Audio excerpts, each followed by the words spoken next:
할렐루야, 하나님은 사랑이십니다.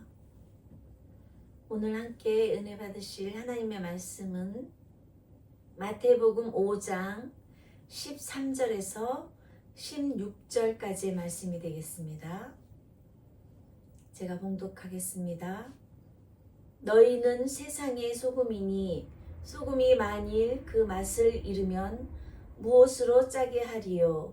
후에는 아무 쓸데없어 다만 밖에 버려져 사람에게 밟힐 뿐이니라.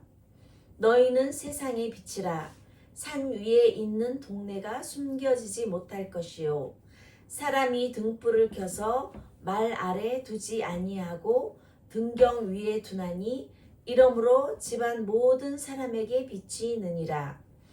이같이 너희 빛이 사람 앞에 비치게 하여 그들로 너희 착한 행실을 보고 하늘에 계신 너희 아버지께 영광을 돌리게 하라. 아멘. 이 말씀을 가지고 너희는 세상의 소금과 빛이라 라는 제목으로 함께 은혜 나누기를 원합니다. 전주에 이어서 산상수훈의 두 번째 기둥, 전주는 팔복에 대해서 함께 은혜 나눴습니다.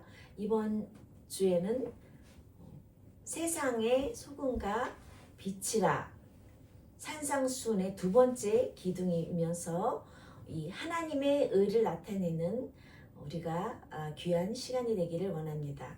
더 나은 의를 향해 달려가기를 원합니다. 이러한 바리새인이나 어떤 사두개인이나 이런 사람을 능가하는 의, 그런 의를 깨닫기를 원합니다. 오직 너희만이 팔복에 묘사한 자들이죠. 너희가 이 세상을 살릴 유일한 소망이다 라고 말씀하고 있습니다. 이것은 겉면이 아닌 하나님을 믿는 자로서의 정체성의 선포이고, 또한 소금과 빛의 사명은 단순한 도덕적인 사명이 아닌 제사장 나라의 사명, 새 언약 공동체인 제자들에게 이어지며 죄와 불순종으로 인해서 파괴된 창조 세계에 가져오시는 하나님의 선교에 동참하라는 왕의 부르심입니다. 그래서 예수님은 너희는 세상의 소금과 빛이다, 너희는 세상의 꿀단지다, 설탕이다, 뭐 이런 식으로 표현한 것이 아니라 세상의 빛과 소금이다 라고 말씀하셨습니다. 우리가 이 세상의 소금으로 살아가기 13절 말씀인데요. 예수님께서는 우리를 향해 세상의 소금이라고 말씀하셨습니다. 그때 당시 예수님 당시에는 소금이 매우 귀한 자원이었는데 두 가지 역할을 했어요. 하나는 방부제 역할을 하고 또 하나는 조미료 같은 맛을 내는 그러한 역할을 했습니다. 그런데 이 소금은 영적으로 이 타락하고 부패한 세상에 깊이 침투해서 부패되고 모든 세상의 정치와 경제와 문화와 모든 세상의 타락한 곳에 침투해서 부패를 방지하는 그러한 역할을 하라라는 말씀입니다. 그래서 이 맛을 내는 조미료 역할은 무엇이냐? 소금은 음식 본연의 맛을 살려주기도 하죠. 그래서 이 세상을 살아나가면서 피곤하고 힘들고 지친 영혼들, 상처 입은 사람들, 희망을 잃은 사람들, 고통스러워하는 자들에게 소망과 위로, 또한 그러한 하나님의 나라의 기쁨의 맛을 더해주는 그러한 사람이 되어야 한다는 것이죠. 그래서 주님은 소금이 만일 그 맛을 잃으면 무엇으로 짜게 하리요? 라고 경고를 하십니다. 소금이 맛을 잃는다는 것은 무슨 뜻일까요? 이 세상에 살아가면서 모든 사람들이 세상의 좋은 쾌락에 동화되고 세상의 맛에 동화되는 그러한 비극, 그러한 세상에 동화되는 그러한 맛을 잃어가는, 소금 본연의 맛을 잃어가는 그러한 뜻을 이야기합니다. 그래서 세상 속에서 이 크리스찬으로서 구별된 그러한 것을 잃어버리고 세상의 방식에 동화되어 버리는 것을 의미합니다. 그래서 맛을 잃은 소금은 아무짝에도 쓸모없어 밖에 버려져 사람에게 밟힐 뿐입니다. 13절 말씀이죠. 이 지금 현재 시대에는 소금을 정제를 해서 깔끔하게 해서 병에나 이렇게 봉투에 넣어서 조미료로서 또한 절임으로써 사용하기도 하는데요. 그 시절에는 이 소금 한 덩어리에서 그 짠 것을 빼어내면은 막 흙이나 불순물이 있어서 이런 밖에 버려진다라는 그러한 당시의 상황을 설명하고 있는데요. 굉장히 영적으로 해석하면은 크리스찬으로서 우리가 왕 같은 제사장으로서 그러한 역할을 하지 못하면은 어떻게 된다는 거예요? 그러면은 정말 무서운 경고일 수도 있습니다. 그래서 거룩한 영향력을 상실할 때 오히려 크리스찬이 어쩌면 저래 라고 세상 사람들로부터 조롱거리가 될 수 있음을 기억해야 됩니다. 우리가 주님의 성품을 굳건히 지켜낼 때 비로소 세상의 썩어짐을 막고 생명의 맛을 낼 수가 있는 것입니다. 그래서 우리는 1세기 제자들의 소금 역할을 보면은 이 제자들은 긍휼의 행동을 실천했어요. 가난한 자, 또한 병든 자, 또한 외국인들을 환대하고 그러한 사람들을 방문을 해서 위로를 해주고 그러한 사랑으로서 써가는 그러한 방부제 역할을 했다라는 기록입니다. 그래서 이 그 당시에 열신당의 폭력도 사두개파의 타협도 거부하고 그러한 무저항의 사랑으로 악을 선으로 이긴 그러한 공동체였고 그 다음에 원수까지 원수라고 표현하면은 뭐 나한테 악하게 하고 막 나를 찔러 죽이는 것만이 원수가 아니고 로마인이나 이방인들 그때 당시에까지 식탁으로 초대하고 기도해주고 그런 어떠한 민족주의적인 그러한 증오도 화해와 하나님의 샬롬으로 그러한 대항을 했다라는 1세기 그 예수님 시대의 제자들의 그러한 공동체였습니다. 근데 오늘날의 이 교회의 소금 역할은 이러한 거룩한 침투를 해야 돼요. 교회 안에만 있어서 우리들끼리만 이렇게 공동체만 이렇게 있는 것이 아니라 교회 건물 밖으로 나가서 정치, 경제, 문화, 교육, 언론 모든 영역에서 깊이 침투해서 그러한 쓰라린 진리, 불의를 묵인하는 그런 것이 아니라 그런 예언자적인 목소리가 필요하다라고 말씀하고 있습니다. 예언자적인 소금 역할, 그러한 이방적 사회의학, 희생자에게 반창고만을 붙이는 것을 넘어서 그러한 세상적인 억압으로 생겨나는 그러한 사회의 모든 제도 악한 것들 그런 것을 변화시켜야 한다라는 것이죠. 그래서 복음 증거의 지혜를 보면은 이 돼지에게 진주를 던지지 말라라고 성경에는 말하고 있습니다. 우리가 세상에 나가서 전도를 할 때 막 막무가내로 전도를 하는 것이 아니라 지혜롭게 말씀으로 전도를 하고 또한 전략적으로 전도를 하고 요즘에는 저 일본에서 좀 인기가 있었던 3분 브릿지 전도가 굉장히 좋다라고 생각합니다. 복음의 영광을 그렇게 존중하는 선교적인 분별력을 가지고 전도를 해야 된다라고 생각됩니다. 그래서 가장 가까운 이웃부터 그 다음에 직장 동료들에게 복음의 에너지를 집중해야 된다. 물론 우리가 세계적으로 뭐 사마리아 땅끝까지 그러한 글로벌 선교도 중요하지만 내가 발 딛고 있는 현실 속에서 우선 하나님의 사랑을 실천하는 것이 최우선적인 사명입니다. 그리고 소금과 빛은 분리할 수 없는 그러한 사명을 갖고 있습니다.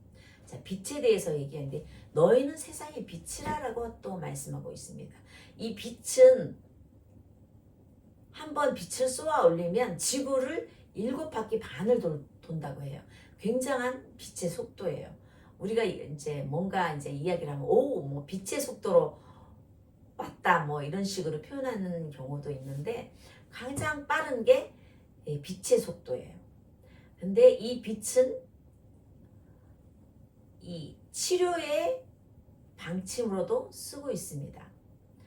이 옛날에는 사람을 치료할 때 약으로서 치료한다는 이미지를 갖고 있었지만 요즘 현대에서는 방사선 치료도 있고 또 우리가 햇볕 바깥에 나가서 햇볕을 좀 30분 이상 받아야지 비타민 D를 생성을 해가지고 뼈를 튼튼하게 한다거나 또한 비타민을 흡수하게 좋게 하는 그러한 이 피부를 만든다거나 또한 제가 얼마 전에 다큐멘터리를 봤는데 이 빛을 요즘에 그 드론으로 해가지고 막 그 하늘에서 막 사진 촬영을 하는데 군사적으로 옛날부터 조금 더 지금 이렇게 세상 밖으로 나와서 바깥으로 나와서 이 드론이 많이 이제 이런 사진도 찍고 뭐 새들의 사진도 찍고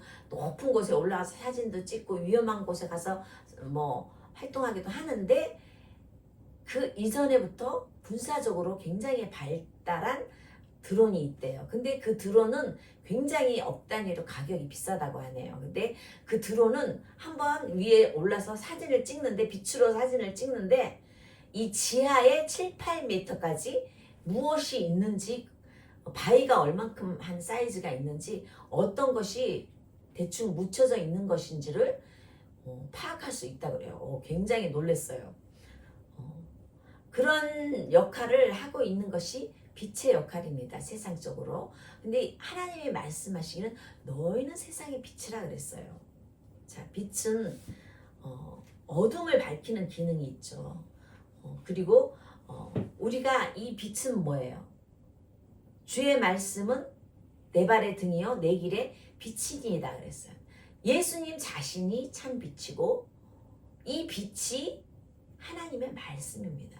그러면 이 빛을 우리가 입술을 통해서 증언을 해야 되는데 그 증언이 뭐냐면 바로 복음 전도예요. 그래서 이사야는 이렇게 기록하고 있습니다. 하나님의 백성이 이방인의 빛이 될 것이라 이렇게 예언을 하고 진리를 선포하지 않은 이 빛과 같은 참된 빛이신 예수님 이 진리를 선포하지 않고 침묵하는 것은 등불을 바구니로 덮는 행위다. 그래서 오늘 말씀에 보면은 사람이 등불을 켜서 말 아래 두지 아니하고 등경 위에 두나니 이러므로 집안 모든 사람에게 비치느니라 라고 기록하고 있습니다. 이 빛을 등경 위에 두어서 비치게 해야지만이 그 밝은 빛으로 인해서 모든 것을 이렇게 밝히 볼 수가 있는데 뭐 보이지 않는 바구니를 덮어놓는다던가 발밑에 둔다거나 그러면은 그 빛의 역할을 할 수가 없다라는 것이죠. 그래서 우리의 이 빛은 무엇이냐? 우리의 삶 가운데 예수님이 참된 빛으로 이 땅에 오셨는데 그 예수님과 같이 닮은 우리가 예수님을 닮은 행위, 착한 행실, 삶의 증언을 살아가면서 착한 행실을 통해서 구원받은 크리스찬이기 때문에 모든 사람의 이런 사랑과 긍휼의 실천을 해야 된다. 구체적인 그러한 예수님의 사랑의 실천을 해야 된다. 그래서 이 세상의 모든 사람은 복음의 말씀을 듣기 전에 우리의 행함도 보고 있어요. 우리의 삶을 먼저 본다라는 거죠. 그래서 균형을 잃은 교회를 향한 엄중한 경고를 하고 있습니다. 교회가 교회만 커지는 게 아니라, 건물만 커지는 게 아니라 교회가 어떤 역할을 해야 됩니까? 이러한 소금과 빛과 같은 그러한 역할을 해야 된다라는 것을 말씀하고 있습니다. 근데 예수님은 이렇게 얘기하고 있어요. 너희가 소금만 되어라, 빛만 되어라 이렇게 하는 것이 아니라 너희는 소금이자 빛이 되어야 한다라고 명하셨어요. 이것은 세상의 가치관을 거스르는 온 만물이 구원을 기다린다라는 뜻이고 이것이 바로 십자가의 사명이기도 합니다.